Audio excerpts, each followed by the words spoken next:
मोठी breaking news अमरावतीमधनं समोर येते आहे। अमरावती विधान परिषद निवडणुकीमध्ये आता मोठा ट्विस्ट आलाय। काँग्रेस उमेदवार हर्षजित देशमुख हे निवडणुकीतून अचानक गायब झाल्याची चर्चा आहे। देशमुख हे नागपूरच्या खासगी रुग्णालयामध्ये उपचार घेत असल्याची सूत्रांनी माहिती दिली आहे। निवडणूक सोडून हर्षजित देशमुख अचानक रुग्णालयामध्ये भरती झाल्यानं चर्चांना उधाण आलंय। तर काँग्रेस उमेदवार हर्षजित देशमुख भाजपला मॅनेज झाल्याचा आरोप केला जातोय। दरम्यान आता काँग्रेसचे वंचितचे उमेदवार निलेश विश्वकर्मा यांना पाठिंबा देण्याची शक्यता आहे। वंचित आणि काँग्रेसच्या वरिष्ठ नेत्यांमध्ये चर्चा सुरू असल्याची देखील माहिती समोर आली आहे।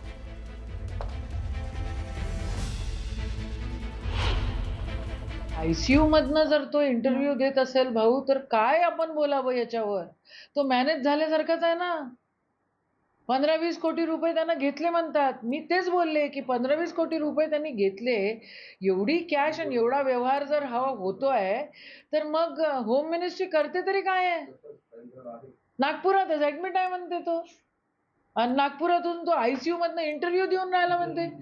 चीड येते या सगळ्या गोष्टीची आम्हाला पण।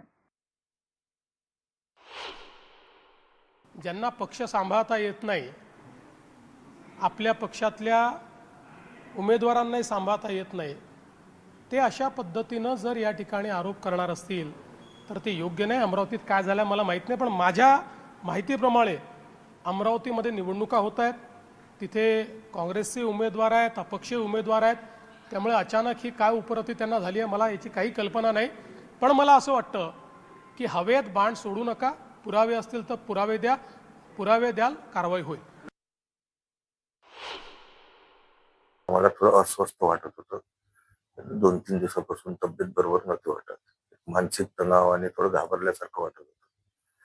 काल मी अमरावतीला प्रचार दौऱ्यासाठी माझे जेवढे सहकारी आहे काँग्रेसच्या वतीने आम्ही लोक काम करतो, सगळे निघालो होतो, पण मला जास्त अस्वस्थ आणि छातीत दुखायला लागलं, घाम फुटल्यासारखं आणि घाबरल्यासारखं झालं, धाप लागली। तर या लोकांनी मला इमिजिएट पहिले म्हणे आपण दवाखान्यात जाऊ आणि इकडे हॉस्पिटलला घेऊन आले। मग इथे प्राथमिक उपचार आणि या सगळ्या गोष्टी केल्यावर त्यांच्या लक्षात आलं, तर ते म्हणे ऍडमिट व्हावं लागेल आणि एंजिओग्राफी वगैरे हे सगळं करावं लागेल आपल्याला, कारण निश्चित कारण समजून नव्हतं। आणि मग कालपासून मी इकडे ऍडमिट आहे।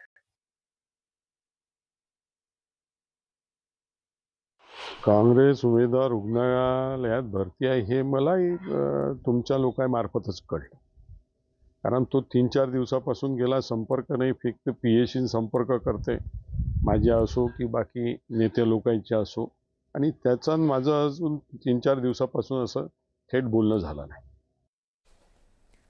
यानंतर एक